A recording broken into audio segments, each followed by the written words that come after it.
స్నేహితులు లేరు. ఆమె తల్లిదండ్రులు మరొక ప్రదేశంలో నివసిస్తున్నారు మరియు రాశి నిరంతరం ఒంటరిగా ఉండేది.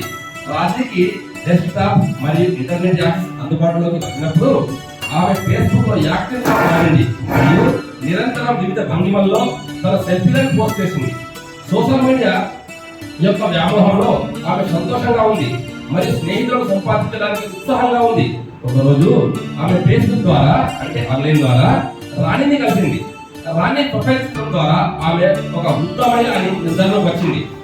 రాణి నిరంతరం రాణిని అభినందిస్తుంది మరియు ఆమె అన్ని పోస్టులపై లైక్ అండ్ కామెంట్ చేస్తూ ఉంటుంది.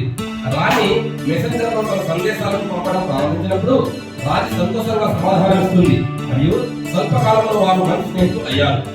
రాణి తన గురించి ప్రతిదీ రాణితో పంచుకునేది. ఒకరోజు ఆమె తన పాఠశాల విద్యార్థులు చాలా మంది నిరంతరం ఆమెను ఆట పట్టిస్తూ ఆమెను ఆమ్లాని చూస్తున్నారని, ఆమె తన శరీరం పట్ల ఎంత అసంతృప్తిగా ఉందో చెప్పింది.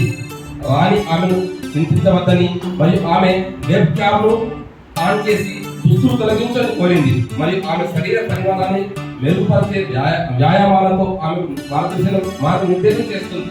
రాత్రికి తెలియకుండానే ఆమె వీడియో రికార్డ్ చేయబడుతుంది. ఇది మాకు చేస్తుంది. దీనికి సంబంధించిన క్వశ్చన్స్ ఏంటంటే 3 క్వశ్చన్స్ ఉన్నాయండి. ఫస్ట్ క్వశ్చన్ వచ్చేసి సాంకేతిక పరిజ్ఞానం అంటే టెక్నాలజీ ఉపయోగించి అమ్మాయిలను మోసం చేయడానికి వాడినటువంటి వివిధ రకాల మార్గాలు ఏవి? ఫస్ట్ క్వశ్చన్ ఇది. సెకండ్ క్వశ్చన్ వచ్చేసి ఎవరిని మరియు ఎటువంటి వ్యక్తులను లక్ష్యంగా పెట్టుకున్నాడు? థర్డ్ క్వశ్చన్ ఇది జరగకుండా ఉండడానికి నువ్వు సూచించేటువంటి ముందు జాగ్రత్తలు ఏంటో రాయండి. ఇది 3 క్వశ్చన్స్ అండి. దీనికి సంబంధించిన రాయాల్సిస్తారు. Good morning, good afternoon sir అందరికీ. సార్ ఇందులో స్టోరీలో ఏముంది అని అంటే ముఖ్యంగా అమాయకురాలైనటువంటి వాళ్ళను సెలెక్ట్ చేసుకున్నట్టు చూస్తాం. ఆమెను కొంచెం ఫ్రెండ్షిప్ చేసింది. ఎలా ఫ్రెండ్షిప్ చేసింది? ఆమెకు సంబంధించినటువంటి పోస్టులు ఆమె తెలియకుండానే ఫేస్బుక్లో పోస్టులు పెట్టింది కాబట్టి ఈమె లైక్లు కొట్టింది. లైక్లు కొట్టడం ద్వారా ఈమె మంచి ఆవిడే నన్ను నమ్ముతుంది అని ఈమె కూడా నమ్మేస్తుంది. అమ్మాయి ఆ ఓల్డ్ ఏజ్ ఆమెని నమ్మడం అనేది జరుగుతుంది. జరిగిన తర్వాత ఏమైపోతుంది? ఆమెను అదే విధంగా ఉపయోగించుకునే ప్రయత్నం చేస్తారు. ఏమంటది? ఈమె బాధపడుతూ ఉంటుంది, నా శరీరం బాగలేదు అనే ఆలోచన అమ్మాయి చెప్తుంది. అట్లా కాదు, నువ్వు బాడీ ఫిట్ కావాలి అని అంటే ఎలాంటి ఎక్సర్సైజ్ చేయాలో నేను చెప్తా అని చెప్పినప్పుడు ఆ అమ్మాయి దుస్తులను తొలగించేసి ఇలాంటి పోజెస్ పెట్టాలి. ఆ ఫోటోని డ్రెస్ క్యామెరా ద్వారా షూట్ చేయడం అనేది జరుగుతుంది. ఈ ఓల్డ్ ఏజ్ షూట్ చేసి వాటిని ఎక్కడైతే పెట్టకూడదో అక్కడ పెట్టడం, ఆ విధంగా సైబర్ క్రైమ్ అనేది మోసం అనేది జరుగుతూ ఉంటుంది. ఇందులో వచ్చినటువంటి క్వశ్చన్ చూడండి.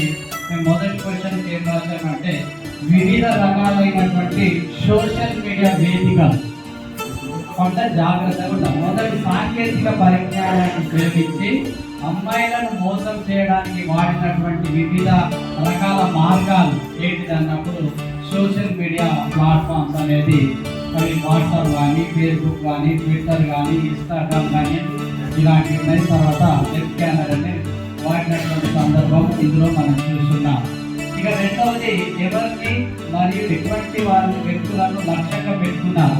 అమాయకులైనటువంటి వాళ్ళు, ఐసీటీ మీద అవగాహన లేనటువంటి వాళ్ళని ఇందులో లక్ష్యంగా పెట్టుకున్నట్టు మనము చూసాము.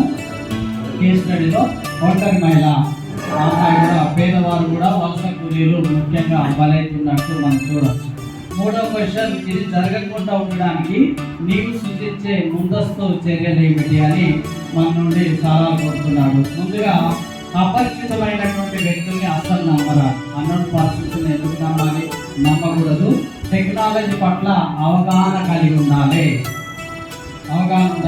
నైతిక విలువలు, గోప్యత అనేది పాటించాలి. సీక్రెసీ అనేది కూడా చాలా ఇంపార్టెంట్ అని మేము చెప్పడం జరిగింది. అవసరాలకు అనుగుణంగా టెక్నాలజీని వాడాలి అనేది కూడా మేము ఇచ్చేటువంటి సూచనలు.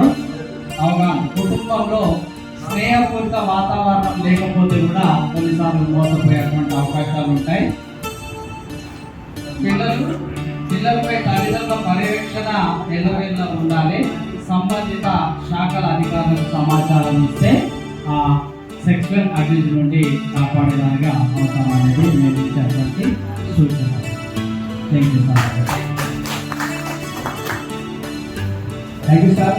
మరొకసారి అందరూ గ్రూప్ 5 వాళ్ళకి సపోర్ట్ ఇవ్వండి మేడం. వాళ్ళు చాలా చక్కని ప్రజెంటేషన్ ఇవ్వడం జరిగింది. చాలా విషయాలు డిస్కస్ చేసి ఎస్పీసీ రాయడం జరిగింది.